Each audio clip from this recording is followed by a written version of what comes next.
it seems like everything is testing live. Everything is testing live. What's up, YouTube, Facebook, and Twitch?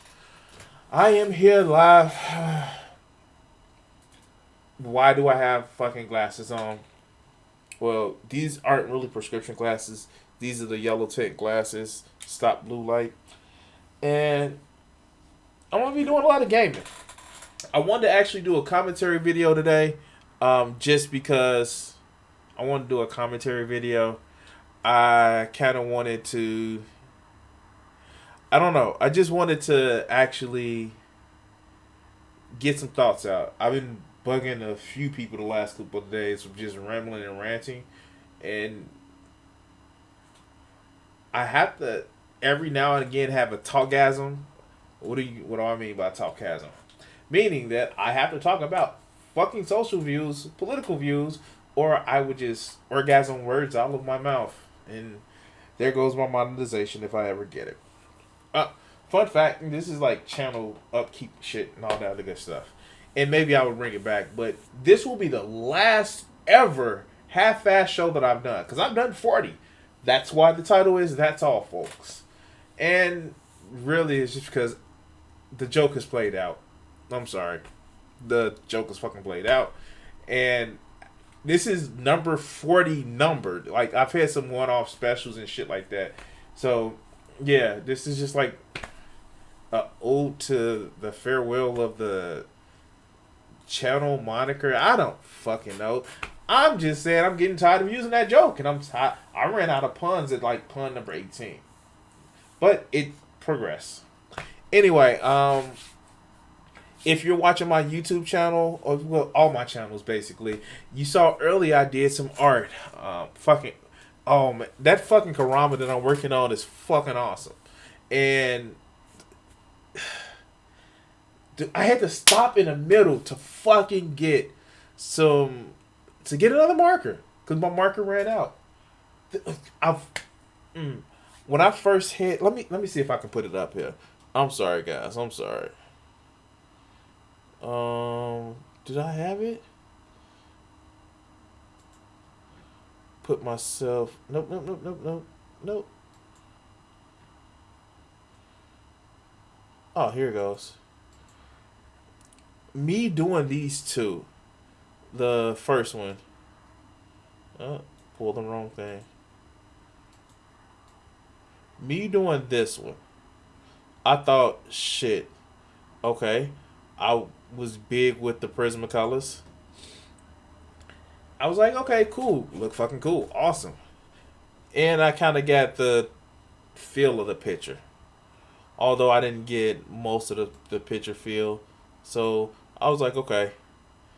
Put that up here. Because, of course, I'm streaming the shit. Put that right here. And so the bottom one I actually did pretty well with. But, oh my god, the one that I'm working on now, it fucking feels awesome. And maybe because I'm using a different color package. And you guys didn't come here to hear me talk about this shit. I'm just fucking awed by my motherfucking talent. Or the fact that I stole some ideas from somebody else and I see why people like using it. But anyway, let's get into the show. So, I'm going to be doing some economic update. Of course, you know how it is.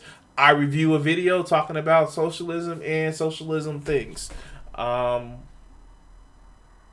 Shit. Time to go for it. Like, let's start the fucking show.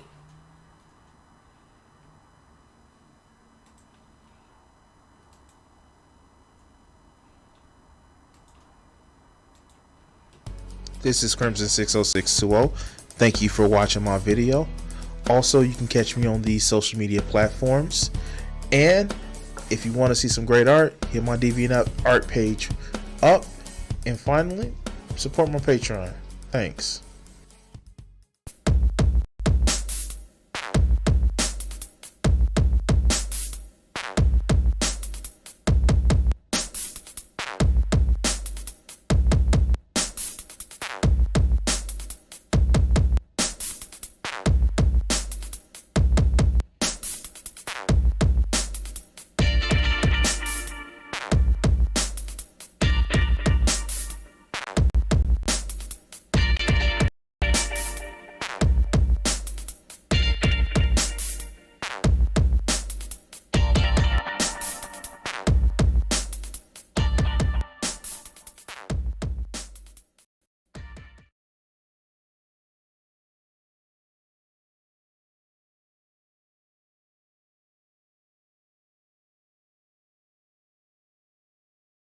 All right, guys. All right. Sorry about that. It's like my computer's been a little bit wonky, and hopefully Streamlabs don't disconnect.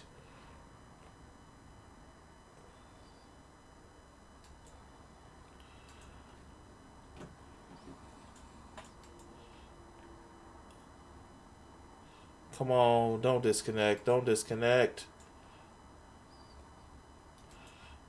Oh, wow. My fucking, what's the name? Took a fucking tank for a second. Alright. Let me just update this.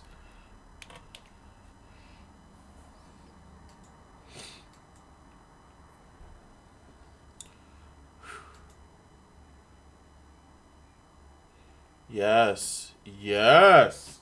Alright, so time to put on the glasses and look like a real nerd.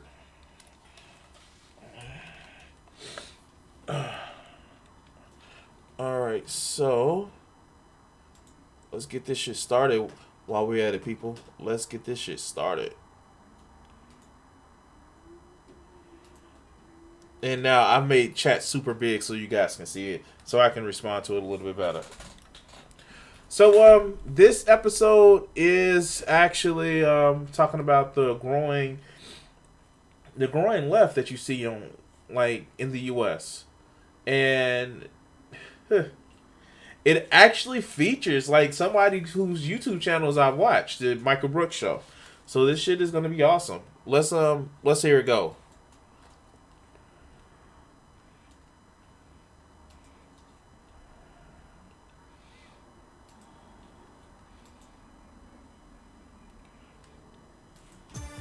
I know y'all can't hear the audio now. You hear it, but all right.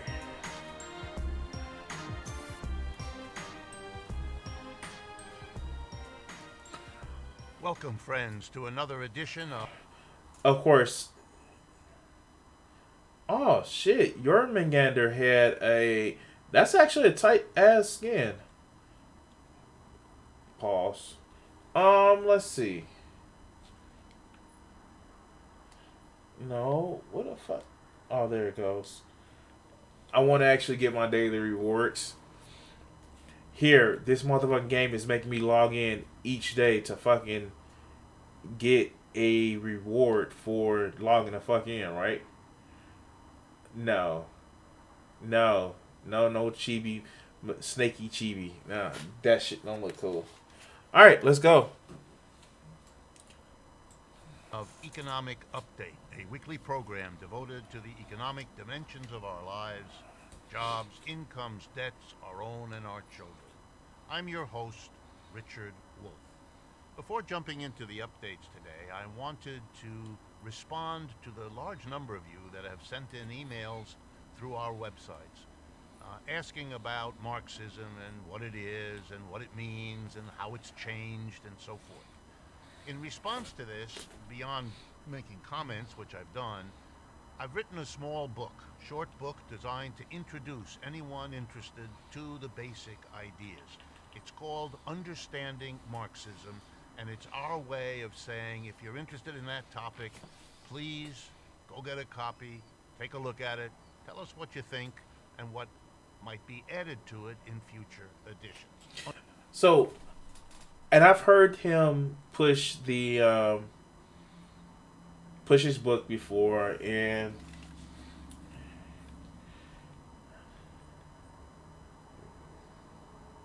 quite frankly, I've heard him push his book before, and it's one of those pushing of books where it's doesn't exactly seem like they're trying to make a lot of money. For one, if you're making a book for Marxism, you obviously can't make a lot of money because that will go against the concept of the book. But, Marxism has changed, and I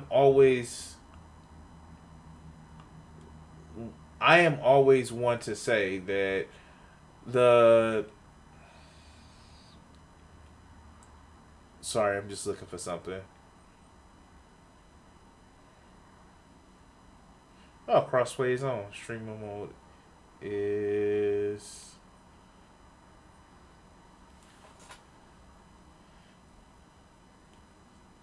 hide self. And okay, hide others, yeah.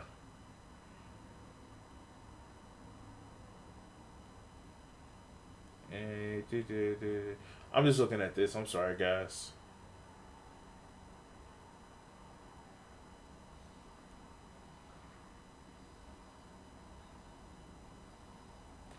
I want to actually push the talk.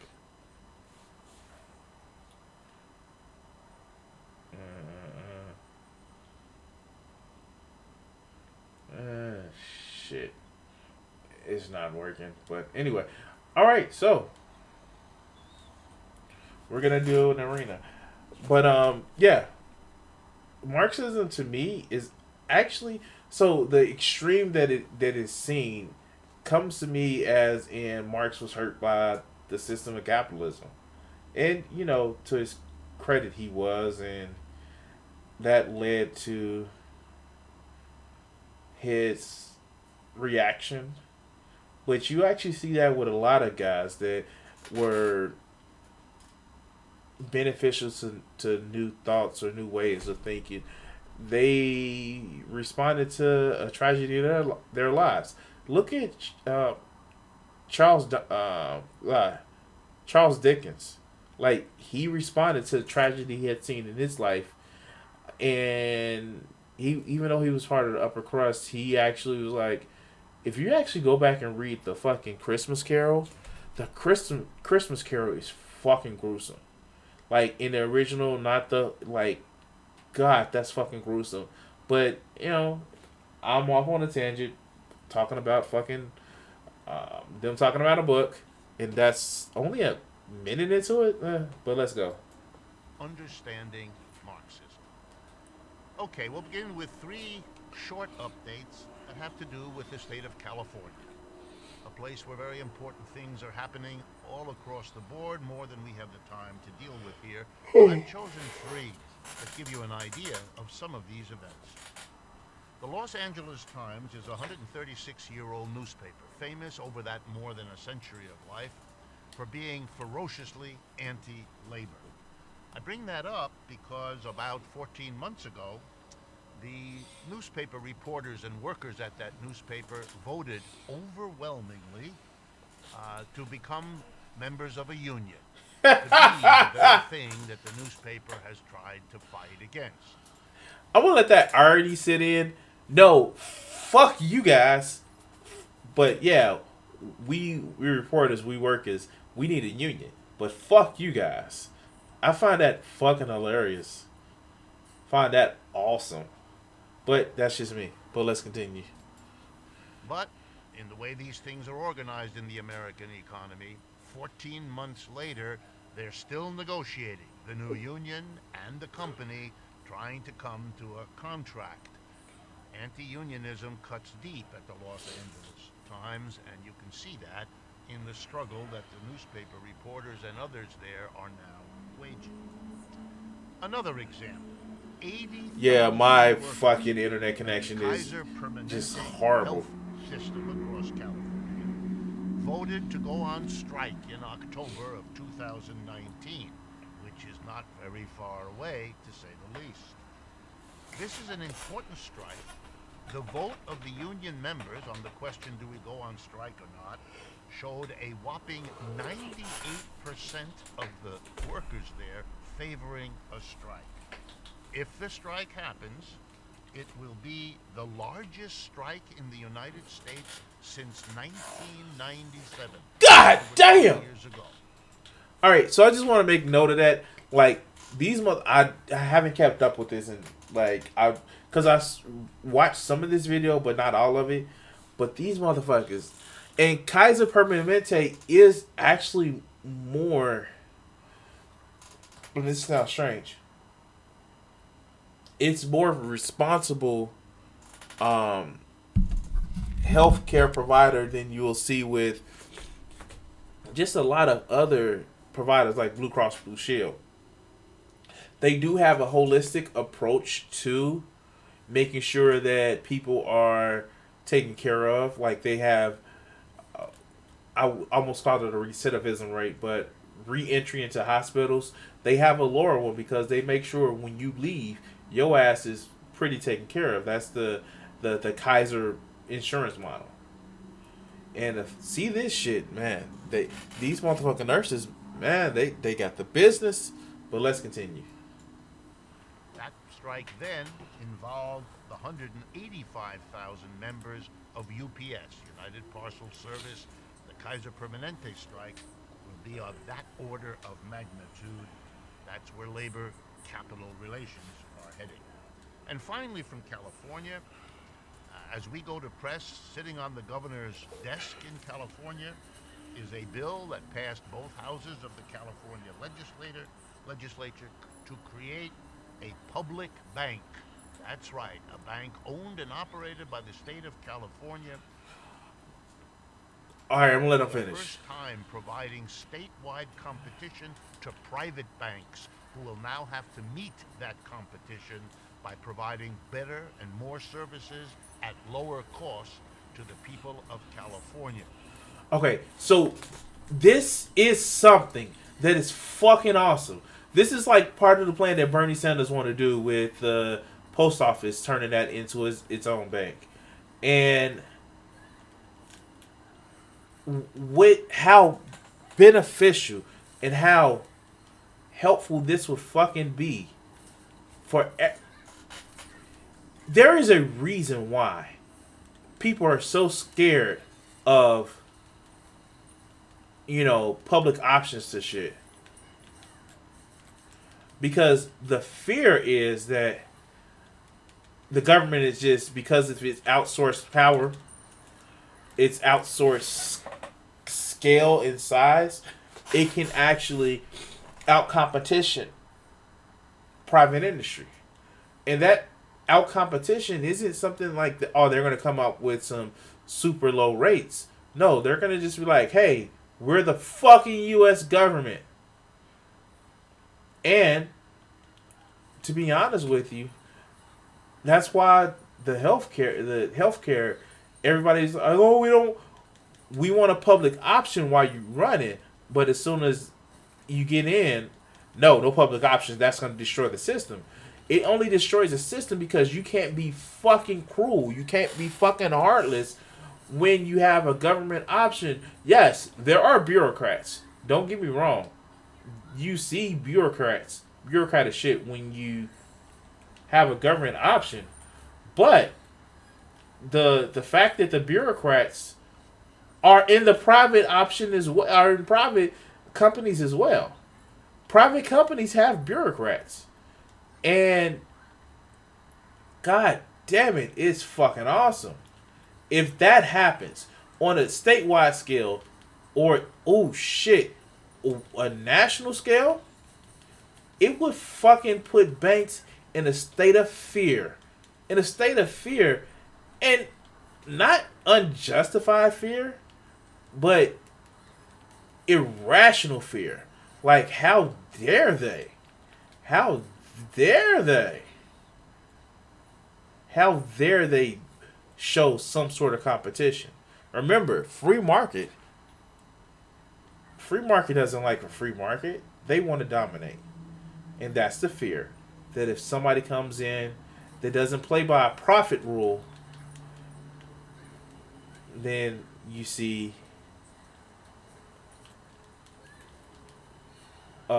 domination. But let's continue. Shit, I went too far. Damn it. But let's continue.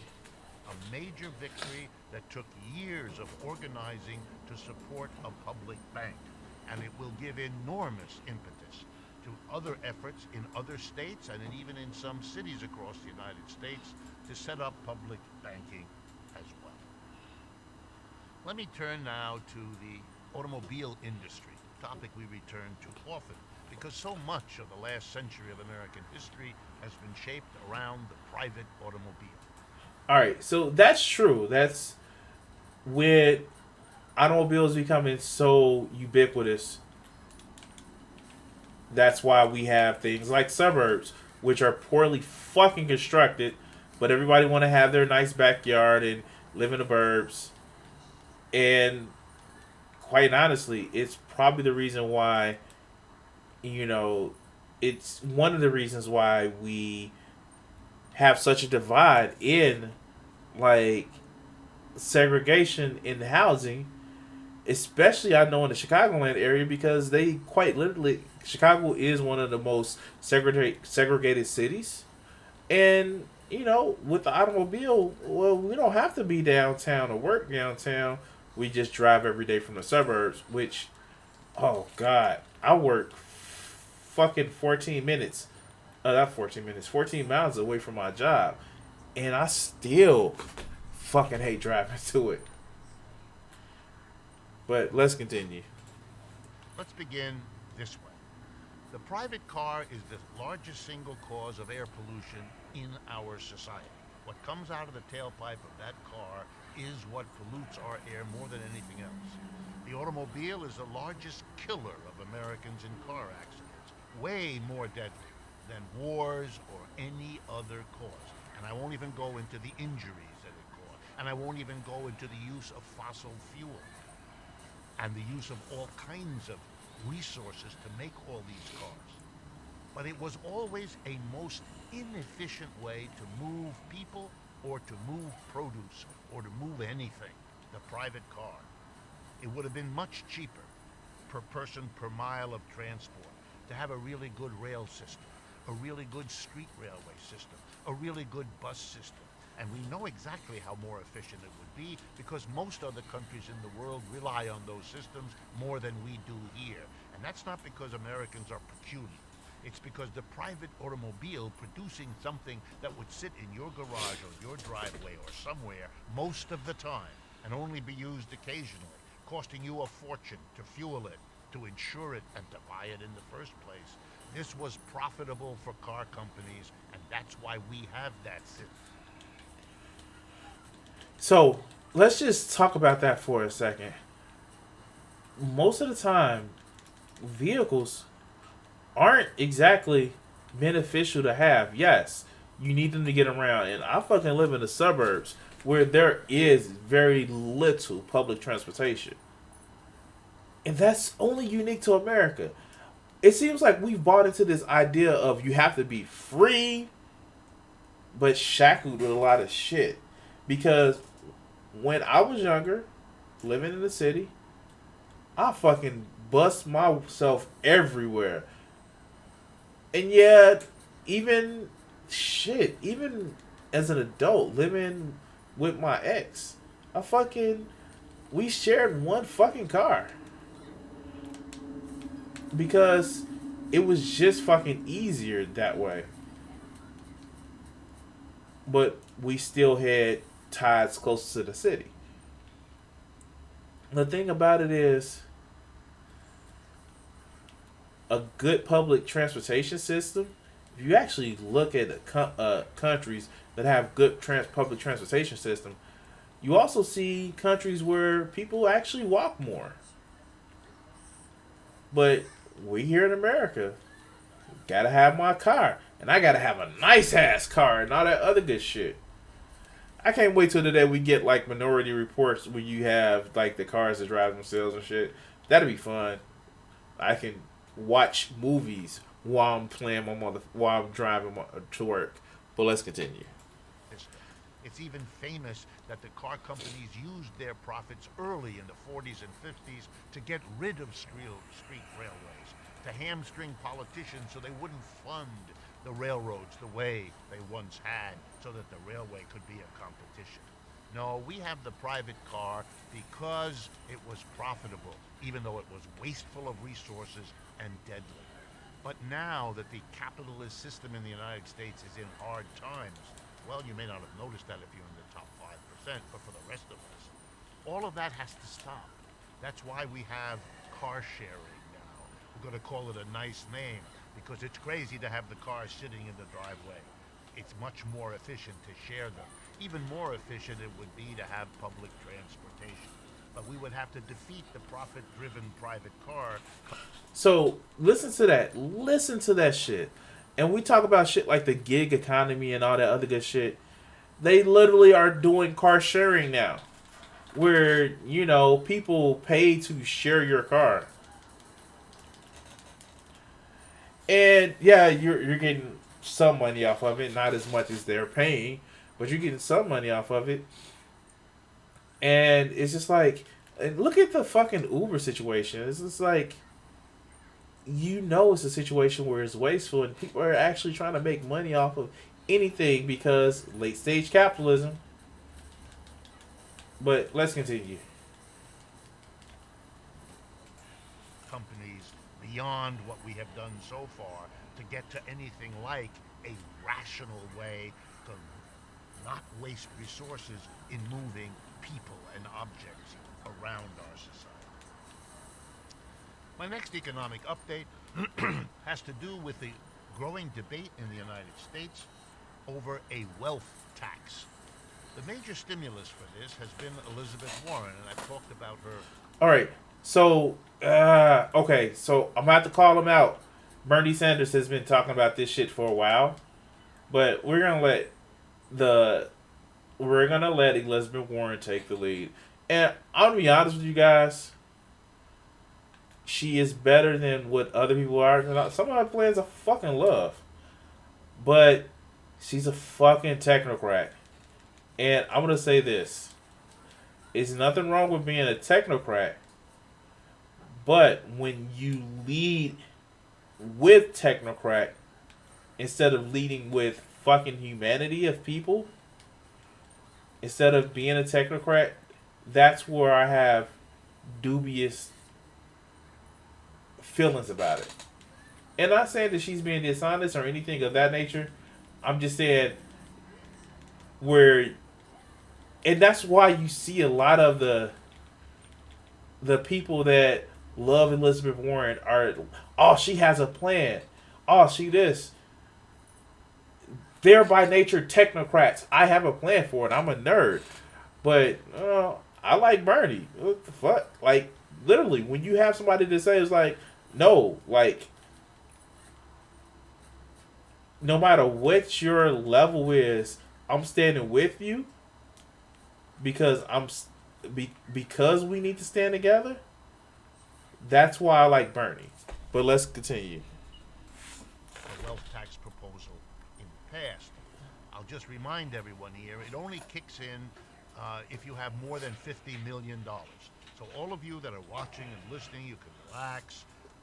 Since I don't have too many people in my audience who have $50 million or more, and you will not be affected by Elizabeth Warren's proposal.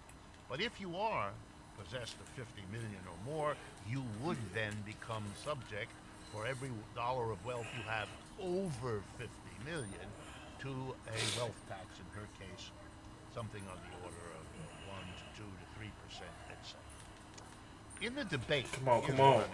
In the debate, conservatives have apparently had something just shy of heart attacks of anxiety at the thought, can you believe it, that wealth might be taxed. And in their enthusiasm to knock down Elizabeth Warren's proposal, and she's not the only one, Bernie Sanders and others have also proposed wealth taxes. In their enthusiasm, these conservatives shout about confiscation. This tax will confiscate wealth. And in even greater flights of enthusiasm, they say something like the following. Other countries have abandoned wealth taxes because they don't work. It's a great picture of Sean Hannity with his mouth open like that because we know that's how he services Trump. Ooh. No, he quite literally, well, figuratively, is a Trump penis servicer. Like, seriously. And I'm not calling out his manhood, but he drips off every word that Trump says to stroke his little ego. Might as well be stroking something else that's little for Trump. But let's continue. And so we shouldn't go where others have retreated. This is simply stone cold false. It's not true, never was true. Taxes on wealth, like taxes on everything else, income, sales taxes, you name it, come and go. It's a constant fight between the rich who don't want to pay taxes and want the government to serve them, and the rest of us who likewise don't want to pay taxes and would like the government to serve us. And in that. So that's a key phrase. Remember, I said that phrase when Mark Blight brought it up. The fucking state is there, and rich people say the state is for the wealthy, because without the state, you can't. Rich people can't live with the state because the state may take their money. Can't live without the state because they need it to protect them from plebes. But they don't want to pay for the state because, again, rich don't want to give up their money. Now, I forgot the whole thing about, the what I wanted to say earlier because of, wanting to make a fucking ad hominem attack, but still in all. What's frustrating about the whole situation is that you hear rich people say, well, that just means the rich is going to take their money and go to different countries. No, the fuck they won't. You actually hear people actually make that thing where it's like, oh no, rich people are just going to leave the country and shit like that. And it's like, no, the fuck they won't. They're going to stay right here in the great country of the USA. And you know what I would really fucking love? See, I'm going to go on a little rant right here. I'm going to go on a little rant because I'm just that asshole. So, one of the things that really would piss me off is if you rich and you want to fucking leave the USA because you can't get the taxes down like you want them to, fucking go. But you cannot pull any motherfucking revenue from my motherfucking country. And not only that, you want to do it better? And then when you decide to come back, instead of getting the fucking 30% income tax or money tax or any fucking tax, you want to do 40%. You stay another year, 50%. Stay 2 years, 60%. Oh, you want to keep going? I will keep going with your ass. Don't fuck with me. See, they would never, ever put me in office. Never, ever put me in office. Because you know what? That's the one time I will let the fucking power of the people go forth. And I would be that person. I would be that person where, you're a cop that shoots an unarmed person, white, black, or whatever, because you're scared. Give me your motherfucking badge. What? What? You're not going to get fired? Give me your boss's badge. His boss don't want to take his badge? Fuck it. I will go all the way up the chain of line until I get to the police commissioner and say, you know what? The people hired me, motherfucker, to look out for them. Give me your job. You don't want to fucking play with some of these people. You don't want to fucking play with people who have lived in bad, shitty situations. Because we will prove that is more of us than there are of you. And that's just enough said. Enough fucking said. But let me stop because I will get on a fucking rant about this. Let's go. That endless struggle, some taxes go up, some taxes go down, some taxes are canceled, some taxes come back. But the notion that if there is some kind of movement to get rid of wealth taxes is simply false. I don't have the time, but I'm going to read you a list of countries which you can do the research, all have wealth taxes. By the way, most of the wealth taxes that exist in the countries I'm about to list for you have wealth taxes that kick in at much lower amounts of money than Miss Warren's 50 million. So they affect many more people. Argentina, Canada, France, Spain, the Netherlands, Norway, Switzerland. All of them have wealth taxes, and most of them have wealth taxes that would go after much more wealth than Elizabeth Warren. And here's the thing about her plan.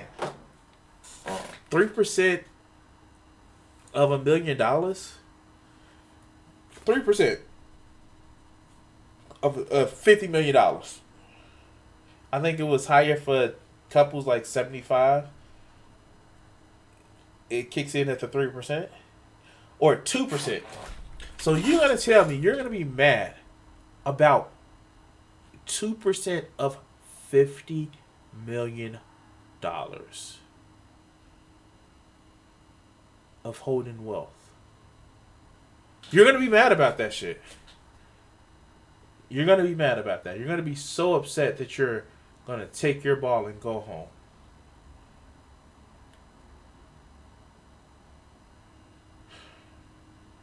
Just did arena. Might as well do a clash. You're gonna take your ball and go the fuck home. Fuck you. Go home. Ooh. And at $1 billion, you get an extra 3% tax.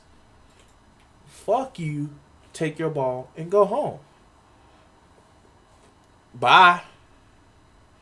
We don't need you in our country if you're gonna be doing that shit. If you're gonna think, if I can't hoard my money over you, fuck you. Fuck you. Bye. All this time I forgot I didn't have my PlayStation game up. Hold on. Remote play. There we go. All this time I didn't have my remote play up. Oh my god, I'm fucking pissed off. Anyway. I've been streaming only for like 20 minutes. Remember guys, this is a half-ass show. But yeah. Take your ball and go home. Fuck you. Bernie Sanders is actually worse. He actually says there should not be any billionaires because a billionaire is a failure of policy. But let's continue. The statement that other countries have given up or don't use this, that's simply false.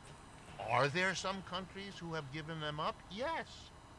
There are countries who gave them up and then brought them back. There are countries who had them and then got rid of them and then brought them back. The point is to understand that taxes are an object of contestation between the rich and the poor. Those that capitalism gives a lot of money to don't want to pay taxes, and those that capitalism doesn't give a lot of money to, guess what? They don't want to pay taxes either, so they fight it out. And if you're not aware of that fight, it's only because you haven't been paying attention. And don't be fooled by people who suggest to you that taxing wealth is something odd or unusual. It isn't, and it hasn't been for a long time.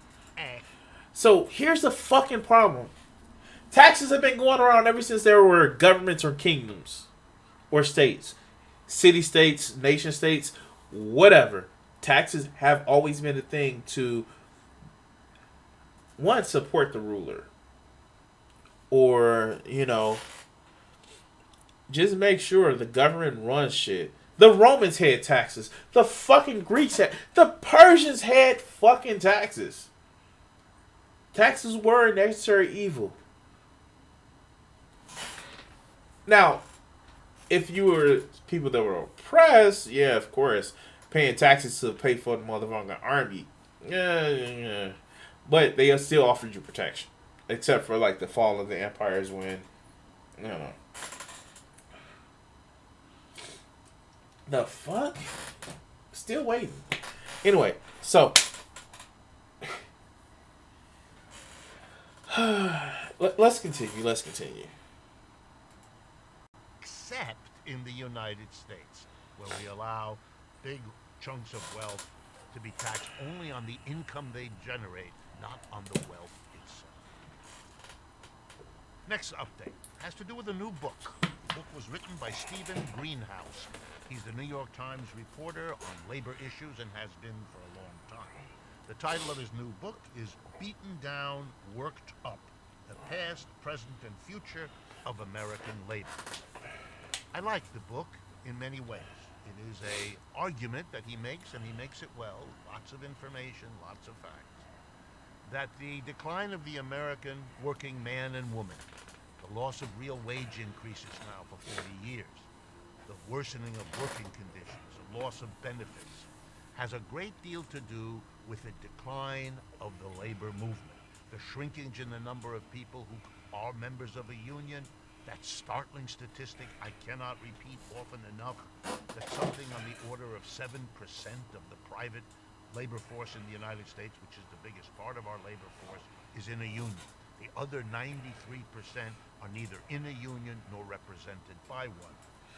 That's huge. That's fucking huge. The fact that you see this shit, the fact that most workers aren't in a union lets people who run companies have too much power over their employees because they are able to pit one of these employees against each other. I was having a conversation, and I don't know if I told this on stream, where I was having a conversation with somebody in my leadership at my job, and I was unhappy about the overtime. And what he tried to say was, hey, this person is doing more than what you. And you know what? After hearing that for so long, I was like, they shouldn't have to be doing it either. The fact is, without having a union, a lot of companies just do dumb shit to employees. And then they demonize unions to say that, hey, no, you don't want this. They're going to be taking money out of your check to pay for union dues. But they also give you more. That's the thing. That's what people never ever say. Unions just take union dues to give you more money.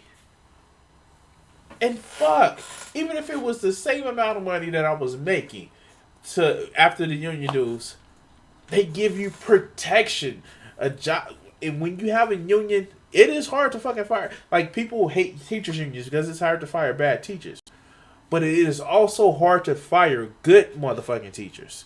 People hate police unions, which I fucking hate police unions myself. But not because the union's principle was bad, because fucking police are horrible. But that's a different story. So let's go. Everything that he does in that subject, I think, is valid, a very powerful point about what the crushing of unions in this country has meant. But he leaves something out, and I want to comment on that.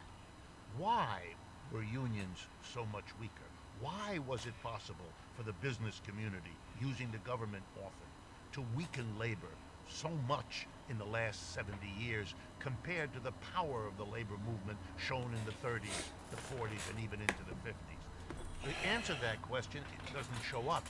So, how are they able to weaken them? Well, they put divides. I can say that just in general. They put divides between people. They said, hey, this person is this person is this. And then they start corrupting the top of the union leaders to say, you're not part of them anymore. You're really part of us. We deal with people on equal levels. And then some union people were corrupt. And yes, finally,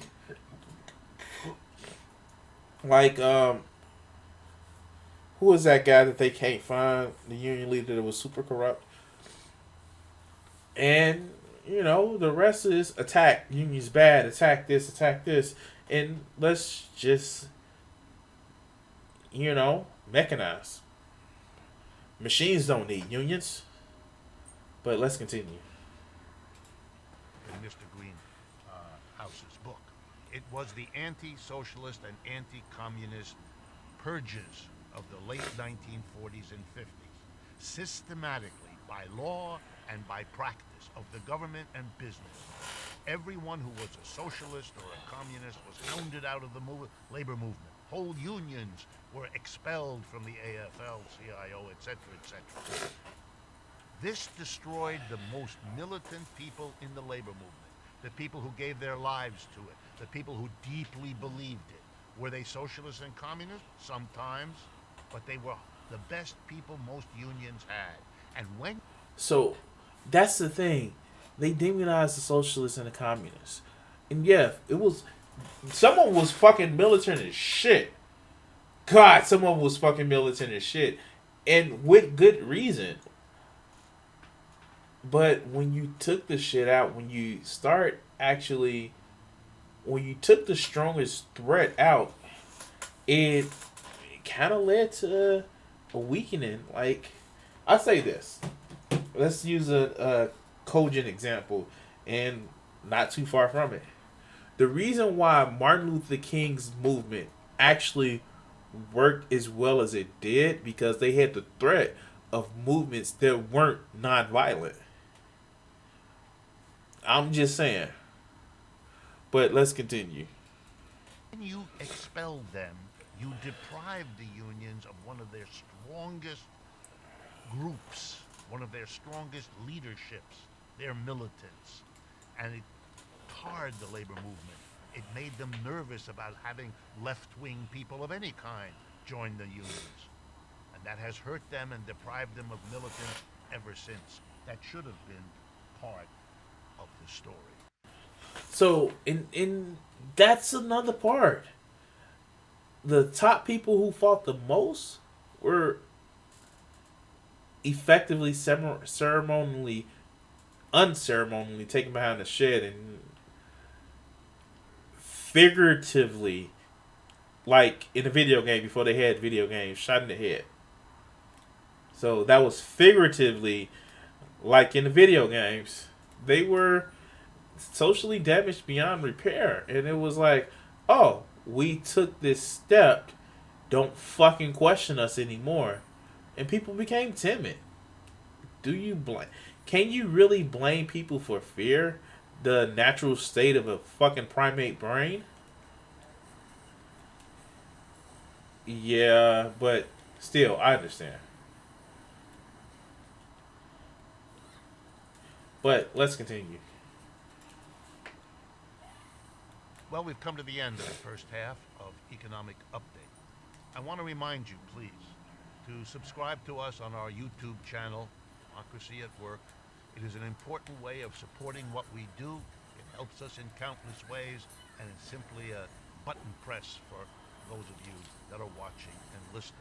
I also want to ask you to make use of our website, Oh shit, thank you. democracyatwork.info and rdwolf with 2fs.com.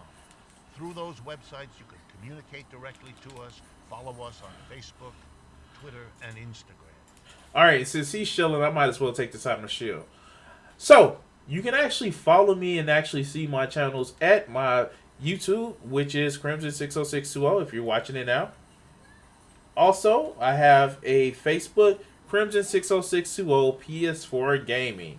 It's my Facebook stream page, and it will be the page that I will always try to stream games from when it's especially multiplayer games.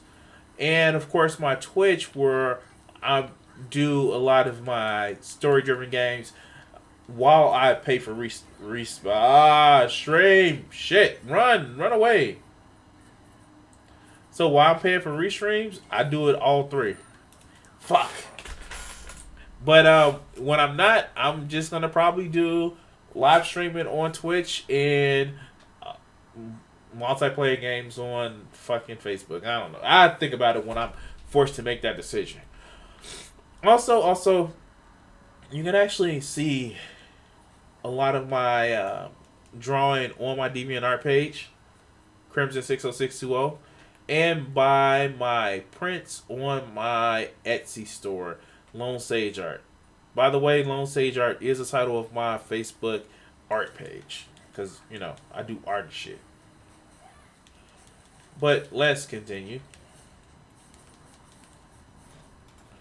And finally, mostly we want to appreciate the Patreon community that supports us and whose enthusiasm and commitment is what keeps us going. Alright, I always trip about the way he says Patreon because it's just so fucking amusing to me. And yes, I do have a PlayStation. I do have a Patreon channel. What's the name? Whatever the fuck it's called. It's called Crimson60620 PS4 Gaming for my Patreon. It shares the same thing as my Facebook page. So if you want to help out the stream, if you want to actually help see me do more art shit, or just more YouTube shit so I can buy shit to upgrade my computer, please become a Patreon. I have a interview that I just recently did. Well, I did about a few months back that is exclusive to my Patreons. You can find it there. But let's continue. As much or more than anything else. Thank you, Patreon, again. Please stay with us. We're going to have an intriguing interview right away.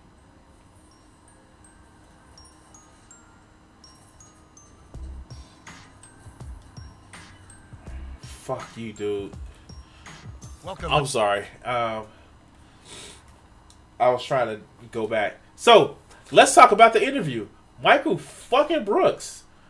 Oh my god. So if you actually watch the Michael Brooks show, here I think he originally started on the Majority Report with Sam Cedar. He has his own channel. He's one of those guys who's just like he's one of the guys that, and you'll hear him say it. He's one of those guys that white guys who is like fights for people that are in minority positions because he's had a shit life. And not saying shit like super bad, but he's been crushed by the system that we have now. So he's like, fuck it.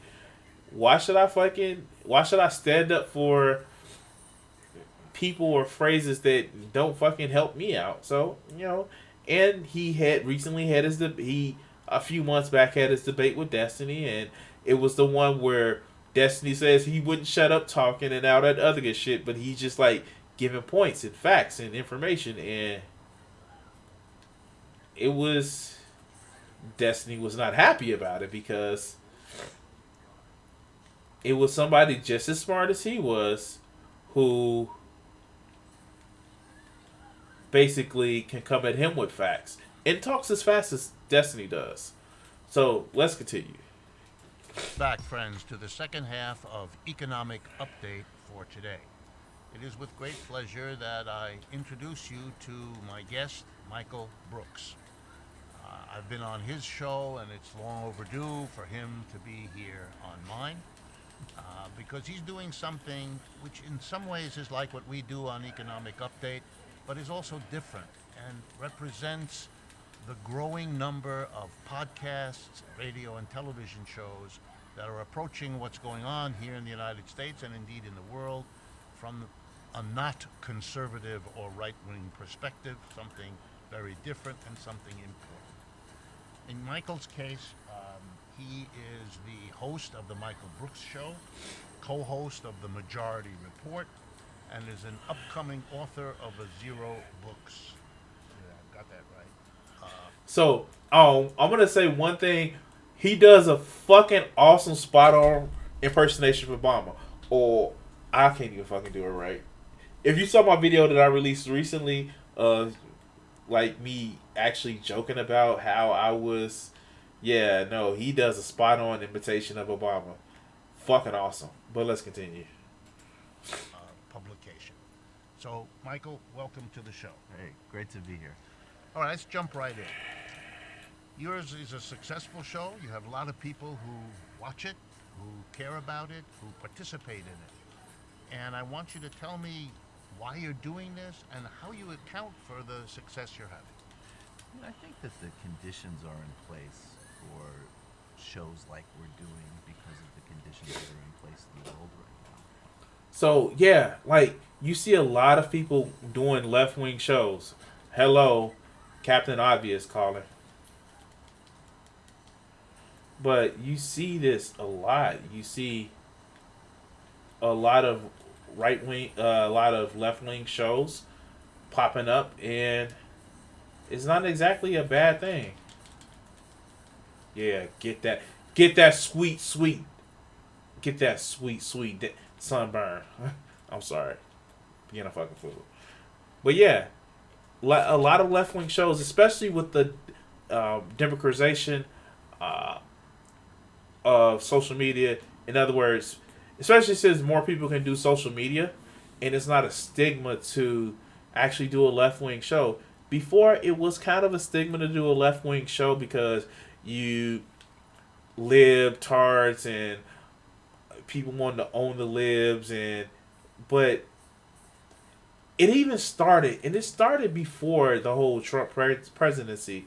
It started when people just started to realize that America is pretty right-wing. And it's not even the politicians that are right-wing. It's the fucking owner class. It's the quote-unquote ruling class that just try to pushes out right wing information. And to be very honest with you, that's not what needs to go on. That's not the truth about what's going on either. So let's continue. Got it set, motherfucker. Gotcha, baby. A hunger for content that is both more sort of intellectually open and demanding a very clear left perspective, and is also entertaining and has an approachability. In my case, there's also a really strong focus on the international dimension, which I'm noticing and appreciating, and increasingly people really appreciate and understand. They're wanting to understand what's happening. We've been covering Brazil very strongly from the beginning of the show, which launched 2 years ago. So now they can kind of map the political imprisonment of Lula with the headlines about the Amazon. There's a context, there's a history, and I think people are actually really hungry for that. Well, this is fascinating for me. Let me pull it out further if I could. Woo, What is that it was you close. think that creates this audience, both for the left perspective in general and for the internationalism that you're focused on? Because I'm trying to understand why our audience is growing for all the obvious reasons, and I would be fascinated, and I think my audience would be, in how you account for this. And what? So the audience is growing because there are people that grew up that says no, no more, and like I almost said I wish I had growth of audience, but like I do. Everybody wants to have some sort of acceptance, but I fucking get why. I get it. It's just like more people are actually saying that we want to actually have more of the things to say. Ah, thanks, Thanatos. Thanos. Whatever the fuck it's called. But let's continue. What sense you have of why it's happening? Anecdotally, so many people just tell me if I interact with the audience through social media, or they call the show, or I meet them at these live shows we do.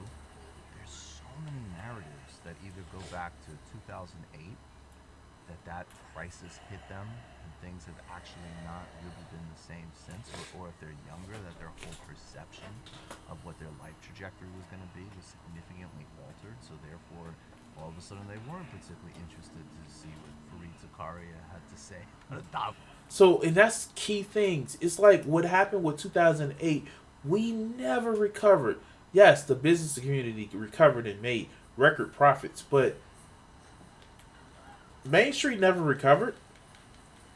You saw this with my videos that I went over with Mark Blythe. Main Street never recovered. Now, it is an interesting rhyme of history. History doesn't repeat, it rhymes. Where you see it, where every 7 to 10 years, there's a boom and bust with the capitalist system.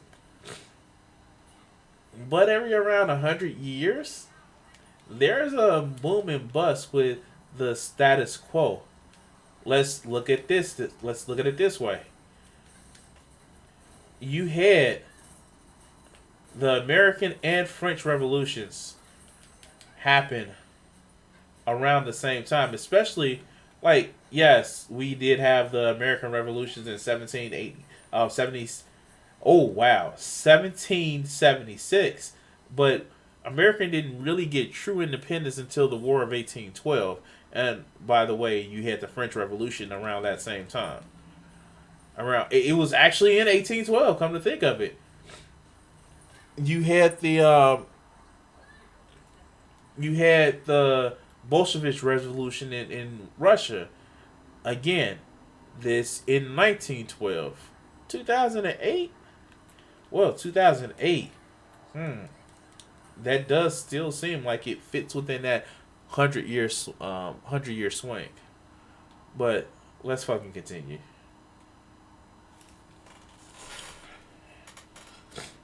Davos meeting. They wanted something that was real to their lives. And I think internationally there's an increasing recognition that in addition to dealing with the humanitarian crisis and the terrorism of Trump administration policy towards immigrant and refugee communities, that there's a global dimension to that too. If you support a coup in Honduras, as the Obama administration did in 2009, and then you support a narco state, as they do now, that's going to generate the conditions of refugee crisis, as an example. So I think people are in place to fix. What?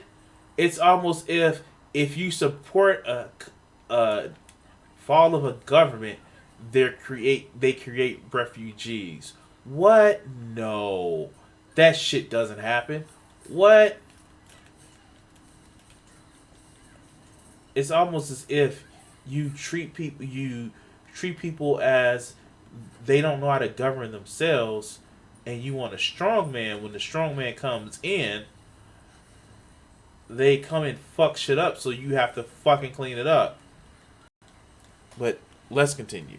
Think a little bit more in terms of systems and patterns, and that's where the international stuff Yeah, comes in. I'm particularly struck with that because one of the for me, in my perception, one of the least developed aspects of the whole immigration crisis is the responsibility that the United States has for causing the immigration in It's the a whole first place, context. let alone the abusive treatment when they get here.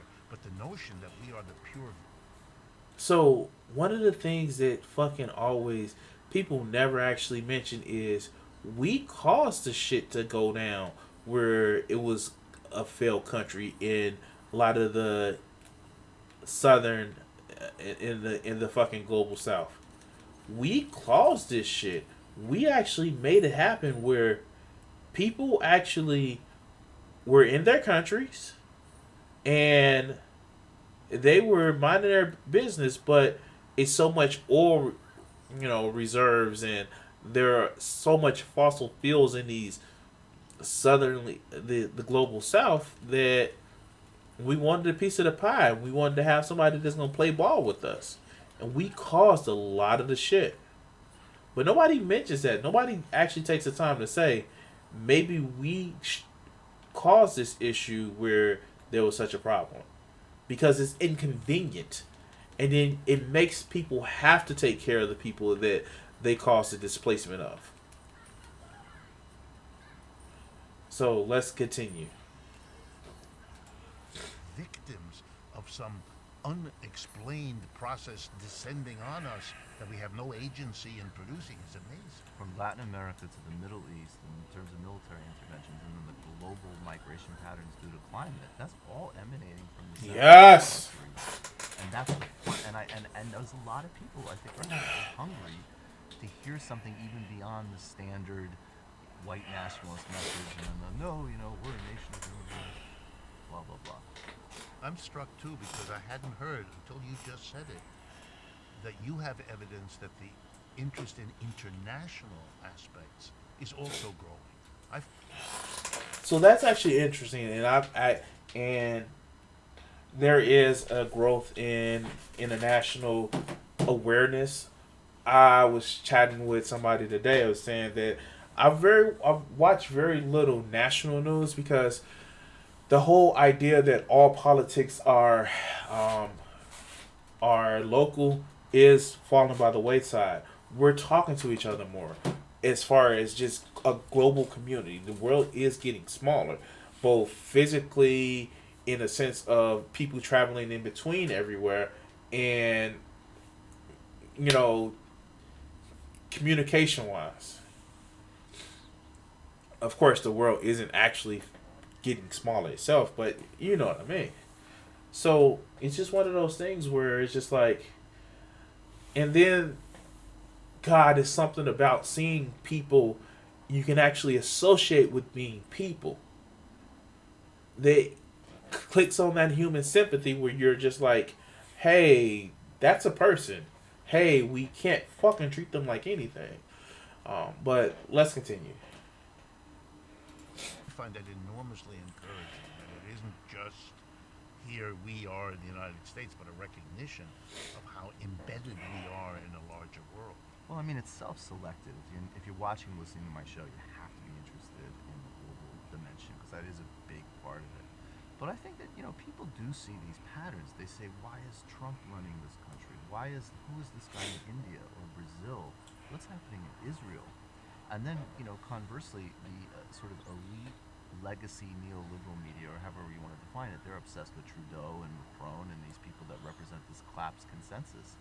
So they're seeing a pattern, and also in the positive analogs as well, what Corbyn offers, why Lula's in jail, and social movements that they can graft themselves onto. Do you notice, and I think, again, I'm trying to think of what would be interesting to our audience, is there a clear difference in your mind between the over Let's 35 go. and the under 35 as components of your audience? Is there an age factor that we should be aware of? So I would say yes in some instances, but now it is the people that became. It's really the millennial generation and the people that were born in the '80s that are starting to see a look and turn towards, you know, I don't know, I don't know. We're gonna try to wrap this up with the next match, so let's continue. I think people under 35 are maybe they're more sort of they grew up in a quote unquote crisis context, and you can't really call it a crisis anymore because obviously it's some kind of new normal. And then I think that some of the people that I talk to who are over 35 are really almost like coming out of the shadows. Like, wait, we can actually say this stuff again? Maybe if they're, 50s, 60s, 70s, and then Gen Xers are the worst, and you just need to work with them because they're. But they are kind of in like an ideological no man's land, those kind of 80s babies, because they sort of, it was good enough to be bought into all of these sort of economic policies, but they're kind of collapsing under their feet, and then they don't have this other sort of older memory of even things like the New Deal or something. So exactly the point that I just said. It's we're having to deal with this shit.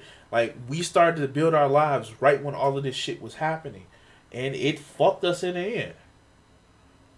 But let's continue. In some ways, and you see that in politics, right? Like, why is it that people like Corbyn and Sanders represent something that connects with the very young, and then sometimes they're Something skipping in the middle, generations? right, Yeah, yeah. right. Are there still taboo topics that So that's actually interesting. Why is it that almost an octogenarian who had a mild heart attack resonating with so many people that are so fucking younger is because he never grew out of that fucking stage of, hey, like they say you become more conservative as you get older. And I think that's a lie. I just think that as you become older, you have more to lose. So you don't want to rock the boat because you're starting to build a fucking shelter on that fucking boat. But with the millennial generations, and this is fucking awesome, the millennial generations were starting to build that shelter on that boat until the motherfucking capsize. Capsize turned right back around, but it fucking capsized on us.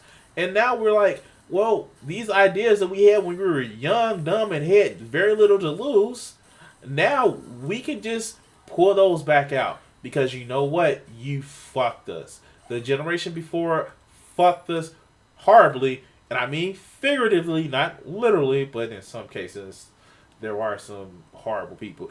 Anyway, that's what you had. That's where you're at right now. And when you see that shit,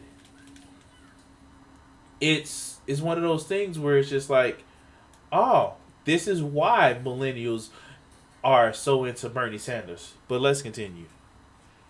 not that you don't touch them, but that you get the sense these are still on the edge of what's allowable, even if you go over that edge with your.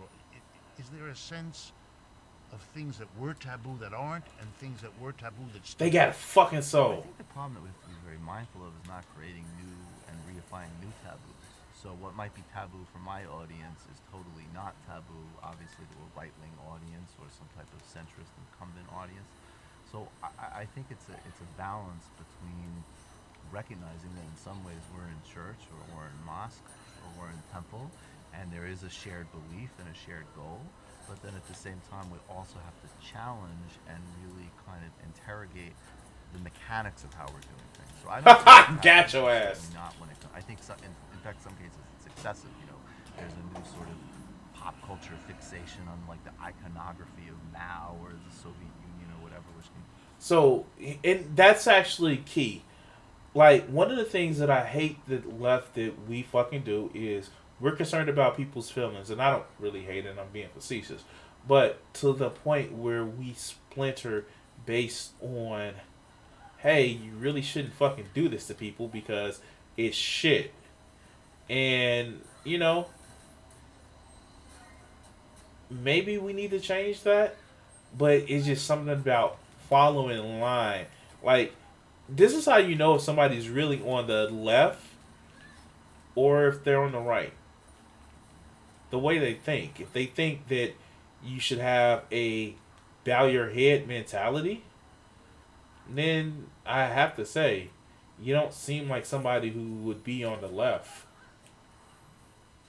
You seems like you would be more akin to somebody who would be on the right, no matter how well intentioned your plans are. But if you have you must follow me, chances are you ain't on the left. But let's continue. Get a little ridiculous, but I think that where we need to make sure that there aren't actual taboos that develop are in our own internal critiques of how we're building our own culture, how we're thinking strategically, and what kind of sort of community we're creating. That's where I see taboos come up sometimes, but certainly not when it comes to putting forward really aggressive policies on nationalization or something like that. How do you assess the strength of if your audience is the left, the kind of people that will be attracted to what you're doing and interested in your program are in some broadly defined way the left. What do you think is the left? Is that a strengthening part of our population? Is there an organization or even an appreciation of organization emerging there? Is that a deficit that you are finding? How do you assess the left that is your audience? Well, I have to think. I mean, I do have a good audience, and I appreciate them immensely. But I would have to think a little bit more broadly in terms of your show and plenty of others. So I think that there is a lot of sense of opportunity and possibility and an incredible intellectual openness and energy, which is incredibly positive. And then I think that some of the gaps that we're missing, and I include people like myself in this 100%. There's a person I'm collaborating with a lot, Joshua Kahn, recently. So just one of those things, and like this is actually interesting, and you look at things like BreadTube and how you have the dirt bag left and all that other good bullshit, but it's just to listen to the way he's talking about. He needs to think about the audience. But let's continue. Because his whole primary background is leading climate struggles and working everywhere from Arizona to Fiji. I mean, he fought against Sheriff Arpaio, whose whole migration policy has been nationalized. So I think that there's some of the disconnect in some cases in terms of the actual mechanics of how you organize, how you build campaigns. But the balance is a lot of these sort of models of how people have built campaigns and organized for the past several decades in these kind of top-down sort of liberal nonprofit world we don't want to replicate either. So there's a balance and it's interesting. There's a lot of momentum and hopefully it gets translated into more action. What does the Trump regime represent to you? In other words, how do you deal with? This is interesting to like hear him do interviews. Like that's just my thing. Is I've seen him hold interviews, but him to be a subject of an interview, this is fucking interesting. Let's continue. With it, what is your sense of what's happening now as it's 3 years old, et cetera, et cetera?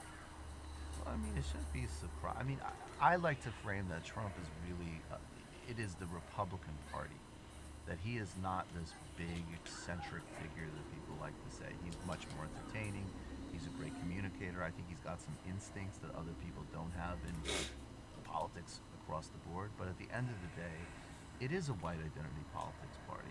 It is all of these things. And he is taking the natural fulfillment of that project, even in terms of things like voter suppression and migration. So, this is key. Like, I get it. If you didn't like fucking Hillary, I didn't like Hillary, but I fucking knew Trump was a fucking loser. If you didn't like Hillary, then that's fine. Cool. You now know who Trump is. If you're still with him after knowing who he is, I'm sorry. I'm not sorry. Fuck it. You're a fucking horrible person. You are a horrible person. If you think that he is the, like, quite literally, there are people who think Trump as the chosen one besides himself. But no, dog. That's not how it works. But let's continue. They're literally trying to ethnically engineer an electorate of a minority. And then when you fuse that together with the judicial and corporate policies, that's that's Nancy McLean. That's the chaining of democracy.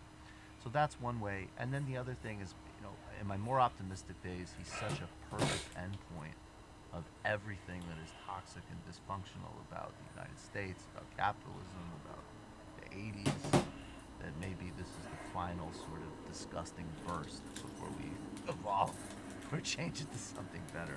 I still find him pretty funny sometimes, which it shocks me. But, I think that that's part of understanding his appeal. Well, you've half answered my next question, but let me ask it anyway. So where do you think the Fuck! United States is going, given Trump's role that you've nicely summarized? Where? You're in this unique position, which I think many of us who programs like this are. We're constantly trying to understand the audience, to hear how they react, what we're doing that seems to work, what we're doing that seems not to work. So what's your sense? Come of on, this shit. very successful podcast, a lot of people engaged with it. What's happening? What's happening to this country at this point? How does it feel to you? It feels like Bernie Sanders is really important. And I think that just can't be emphasized enough. I understand the sort of counterintuitive takes. I understand even the part of myself that is like, that can be sort of perfectionistic. But I think that race is incredibly important. And then there's three scenarios. And one is I really need and hope that people, even if unfortunately he does not win, to not, tune out and be depressed. You're going to have to redouble your efforts. But there's what happens if we have an administration of possibility with Sanders, and how does that lead to critical support and so on? What do we do if we go back to seats Fuck! with Joe Biden, which I don't think is going to work? I mean,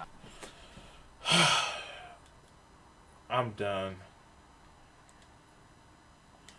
I'm done. I don't think the conditions are in place to go back to a 90s politics. And then, if God forbid Trump has a second term. And I really think those three scenarios, I just outlined the obvious ones because I think those are equally legitimate possibilities. I think those three things, I would not be surprised if any of those three things happened. And I really think it's important that the momentum doesn't stop no matter what, even in catastrophic scenarios or in scenarios that might superficially feel like, oh, okay, we don't have this absolute grotesque monster as president anymore, because there's systems in place. Look at South Africa, right? There's massive xenophobic violence that just broke out against Nigerian migrants in the last couple of weeks. And part of it is a global pattern. Damn, I did not hear about that. But it's at this point, guys, the video's almost over. I'm getting my ass handed to me in Smite. And yeah, let's let him finish. Pattern of failure of neoliberal governance and translating onto the right. Michael, it's been wonderful talking to you. Thank you. And it'll give me much to think about my program. So thanks very much for joining us today. And to all of you, a reminder. We want your feedback. We want your comments about these interviews, about the show as a whole. Please remember that this program is designed to be useful, interesting to you. The fuck? And that's why we do it. And again, I want particularly to thank our Patreon community for the support they provide to us. Alright, guys, so I'm going to call it a day. I'm going to end the stream now. I want to thank everybody who's watched, everybody who's going to watch and replay. I want to thank everybody who's actually just enjoyed yourself today. I want to thank everybody who tuned in earlier to watch my stream of my drawing. I want to thank everybody who has taken the time to just be cool, leave me some comments, have some concerns. I want to thank everybody. But as for right now, I'm getting my ass handed to me in Smite. Please remember, as I'm starting to say now, you don't have to like me to stand with me. Just put some fear in the people at the top. But peace. You guys enjoy your day.